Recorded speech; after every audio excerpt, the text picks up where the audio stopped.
Canada کا ہردیپ سنگھ کے قتل میں بھارت کے ملوث ہونے کے شواہد عام کرنے سے انکار۔ فلسطینیوں کے حقوق اور دو ریاستی حل کے بغیر امن قائم نہیں ہو سکتا، محمود عباس۔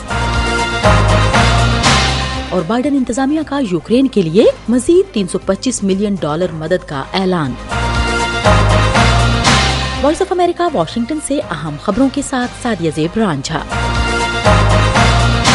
کینیڈا کے وزیر اعظم جسٹن ٹروڈو نے ایک مرتبہ پھر بھارت پر کینیڈین شہری ہردیپ سنگھ نجر کے قتل کا الزام عائد کیا ہے، لیکن انہوں نے بھارت کے ملوث ہونے سے متعلق شواہد عام کرنے سے انکار کر دیا ہے۔ نیو یارک میں ایک پریس کانفرنس کے دوران جسٹن ٹروڈو نے بھارت پر زور دیا کہ وہ تحقیقات میں تعاون کرے۔ بھارت نے اس الزام کی بارہا تردید کی ہے۔ کینیڈین وزیر اعظم نے مزید کہا کہ ہم بھارت کو اشتعال دلانا نہیں چاہتے اور نہ ہی کوئی مسئلہ پیدا کرنا چاہتے ہیں۔ امریکہ کی قومی سلامتی کے مشیر جیک سلیوان نے نیوز بریفنگ کے دوران کہا کہ کینیڈا کے الزامات کے بعد امریکہ اپنے دونوں اتحادیوں کے ساتھ رابطے میں ہے اور یہ ہمارے لیے تشویش کا معاملہ ہے اور ہم اسے سنجیدگی سے لیتے ہیں۔ We went out publicly ourselves and expressed our deep concern about them. ہم وائس آف امریکہ واشنگٹن سے آپ سے مخاطب ہیں۔ فلسطینی رہنما محمود عباس نے اقوام متحدہ کی جنرل اسمبلی سے خطاب میں خبردار کیا کہ دو ریاستی حل کے بغیر مشرق وسطی میں امن قائم نہیں ہو سکتا۔ عالمی ادارے سے خطاب میں فلسطینی رہنما نے کہا کہ اقوام متحدہ کی کانفرنس دو ریاستی حل کو بچانے، صورتحال کو مزید سنگینی سے بگڑنے، خطے اور پوری دنیا کی سلامتی اور استحکام کو خطرے میں ڈالنے سے روکنے کا آخری موقع ہو سکتی ہے۔ محمود عباس کے خطاب سے ایک روز قبل اسرائیلی وزیر اعظم بنیامین نیتن یاہو نے امریکی صدر کے ساتھ ملاقات میں اہم امور پر بات کی تھی۔ محمود عباس کی تقریر کے دوران ایک اسرائیلی سفارتکار نے جنرل اسمبلی سے اس وقت واک آؤٹ کیا جب فلسطینی رہنما نے اسرائیل کی نسل پرستی کی پالیسیوں پر بین الاقوامی استثناء کی مذمت کی۔ یہ بیانیہ یہودی ریاست کو مشتعل کرتا ہے۔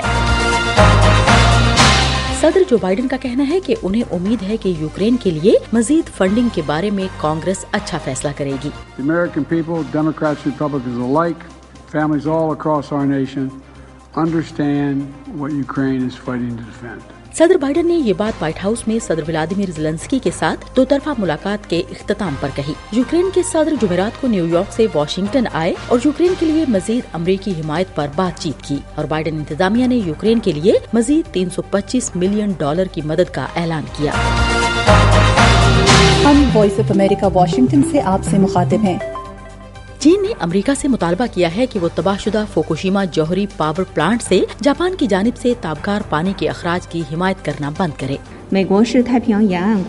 وزارت خارجہ کی ترجمان ماؤننگ نے یہ بیان جاپان میں امریکی سفیر راہم ایمانوئل کی جانب سے جاپانی آبی اشیاء کی درآمد پر چین کی مکمل پابندی کو معاشی جبر قرار دینے کے بعد دیا۔ چین جاپان کے واٹر ڈسچارج پلان کی سخت مخالفت کرتا رہا ہے اور اس نے گزشتہ ماہ ریلیز شروع ہونے کے بعد جاپان کی آبی اشیاء پر فوری پابندی عائد کر دی تھی۔ سوڈان کے آرمی چیف جنرل عبدالفتاح برہان نے جمعرات کو نیو یارک میں اقوام متحدہ کی جنرل اسمبلی سے خطاب کے دوران حزب اختلاف کی ریپڈ سپورٹ فورسز پر جنگی جرائم کا الزام عائد کرتے ہوئے نیم فوجی گروپوں کو دہشت گرد قرار دینے کا مطالبہ کیا۔ منذ 15 من ابریل المنصرم انہوں نے عالمی رہنماؤں کو بتایا کہ ریپڈ سپورٹ فورسز نے سوڈان کے بیشتر حصوں میں انسانیت کے خلاف جرائم اور جنگی جرائم کا ارتکاب کیا ہے۔ سوڈان میں اپریل کے وسط سے شروع ہونے والی افراتفری میں کم از کم 5000 افراد ہلاک اور 12000 سے زیادہ زخمی ہوئے ہیں، تاہم اصل تعداد اس سے کہیں زیادہ ہو سکتی ہے۔ نیو یارک میں ایک ہائی اسکول مارچنگ بینڈ کے ارکان کو میوزک کیمپ کے سفر پر لے جانے والی ایک بس ہائی وے سے کھائی میں جا گری، جس کے نتیجے میں 2 افراد ہلاک اور درجنوں زخمی ہو گئے ہیں، جن میں سے متعدد کی حالت نازک ہے۔ نیو یارک کے گورنر نے کچھ گھنٹے بعد ایک نیوز کانفرنس سے خطاب کرتے ہوئے کہا کہ ایسا لگتا ہے کہ پہلے سے خراب ٹائر حادثے کی وجہ بنا۔ اور فائر ڈپارٹمنٹ کا اندازہ ہے کہ برازیل کی ریاست ماتو گروسو دو سول کے قصبے دونیتو میں آگ لگنے سے 357 ہیکٹر رقبہ جل چکا ہے اور آگ بجھانے کی کوششیں مسلسل جاری ہیں، تاہم فائر فائٹرز کو آگ تک رسائی میں مشکل کا سامنا ہے۔ کرنل تاتیان دیاز کا کہنا تھا کہ موسمی حالات، دھوئیں اور گھنے درختوں کی وجہ سے آگے بڑھنے میں مشکل ہو رہی ہے۔ اس کے ساتھ ہی اہم خبروں کا یہ بلیٹن اب ختم ہوتا ہے۔ سعدیہ زیب رانجھا اور ایڈیٹر بہجت جیلانی کو اجازت دیجیے۔